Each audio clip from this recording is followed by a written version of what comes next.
L'un des problèmes autour du débat autour du nouveau SOS Fantôme vient surtout de l'aspect sacré du premier film, considéré comme parfait, intouchable, même si le nouveau film n'est pas le premier à entacher la licence, faut l'avouer. Mais un autre truc qu'il faut avouer, c'est que le premier SOS Fantôme de base, déjà, n'est pas parfait. C'est un excellent film, j'adore ce film, il a bercé mon enfance. Mais voilà, en me le renvoyant, j'ai remarqué quelques défauts, et je vais même dire, le nouveau film pourrait éviter ces défauts-là. Vous ne me croyez pas? Ok, alors je vais vous expliquer. Déjà, est-ce que vous connaissez le fonctionnement de l'arc d'un personnage? Dans un film, un ou plusieurs personnages doivent avoir une évolution de personnage, un accomplissement psychologique. Judy doit surpasser sa phobie des renards et mieux doser son positivisme, Spider-Man doit apprendre les responsabilités, Dr. Stone doit réapprendre à vivre, etc.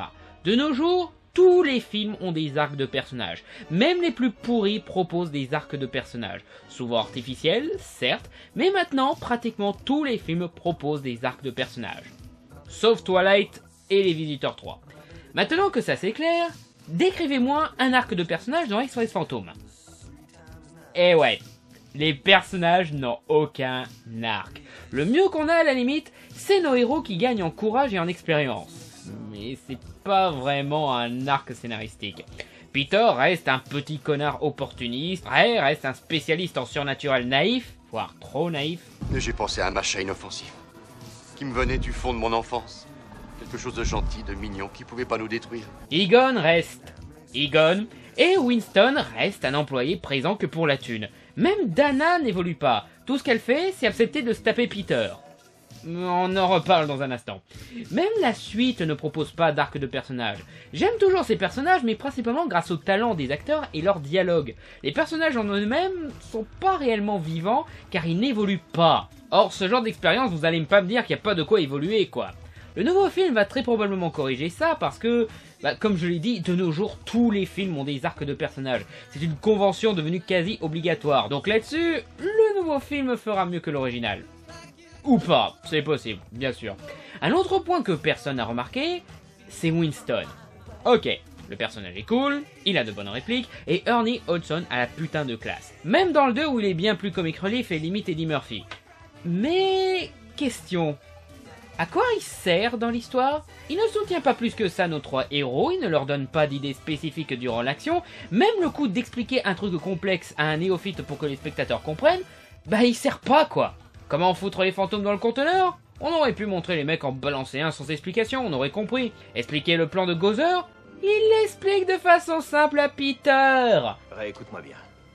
Admettons un instant que je sois ignare en matière de métallurgie, de mécanique, de physique. Et alors explique-moi simplement ce qui arrive. T'as toujours été un cancre.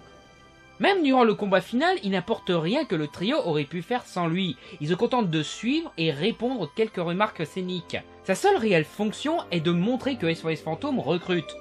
Ok, mais c'est tout? Il est là juste pour la thune? Et contre un chèque avec beaucoup de zéros, je peux croire tout ce que vous dites. Il est là vraiment que pour être le nouveau gars, le black de l'équipe? On reproche au personnage de Patty dans le nouveau film d'être une caricature raciste parce qu'elle n'est pas scientifique et bosse au métro new-yorkais.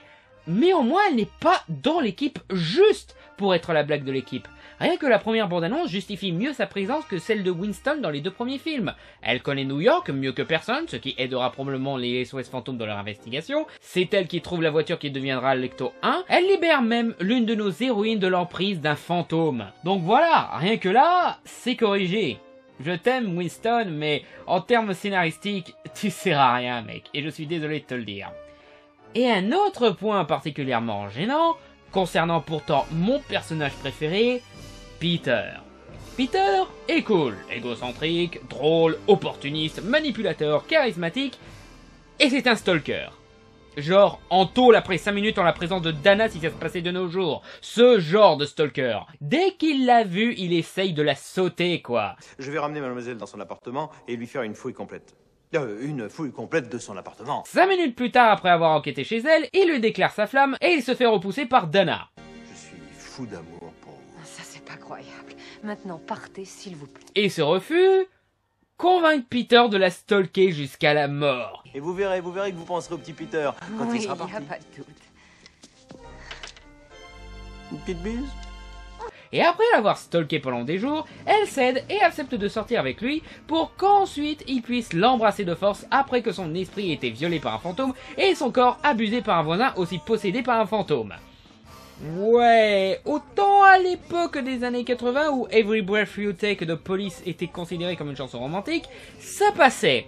Autant de nos jours avec le harcèlement sexuel très médiatisé sur internet et tout, ouais, ça ne passe pas. Peter devrait aller en tôle pour harcèlement sexuel. Et je dis ça alors que j'adore Peter.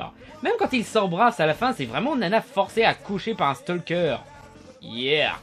C'est d'ailleurs un des trucs que le 2 a un peu corrigé. Un peu, car Peter insiste toujours, mais là, comme ils ont une histoire ensemble entre deux films, et parce qu'ils ont une vraie alchimie, et parce que Peter aide vraiment Dana, le côté harcèlement passe beaucoup mieux. Bon et ok, je le donne le bénéfice du tout à Peter, au moins il a pas cherché à abuser d'elle quand elle était possédée par un fantôme qui lui demandait de coucher avec elle. Et dans le nouveau film, avec l'aspect féministe, je tente à parier que ce problème sera vraiment corrigé. Sinon, pour le reste, faut encore voir le film, mais il est possible que le film propose une meilleure production design, offre un meilleur rythme, de meilleures scènes d'action, mais ça, c'est la base pour ce genre de reboot, donc pas vraiment de quoi applaudir. Mais voilà, c'était pour montrer qu'avant de dire que ce reboot va détruire SOS Fantôme, faudrait peut-être réfléchir un peu pour voir que peut-être ce reboot est au contraire ce dont a le plus besoin SOS Fantôme pour se dépoussiérer de quelques défauts qui passaient à l'époque. Peut-être pas au point d'être meilleur que le premier film, mais suffisamment pour avoir un rôle bénéfique pour la saga.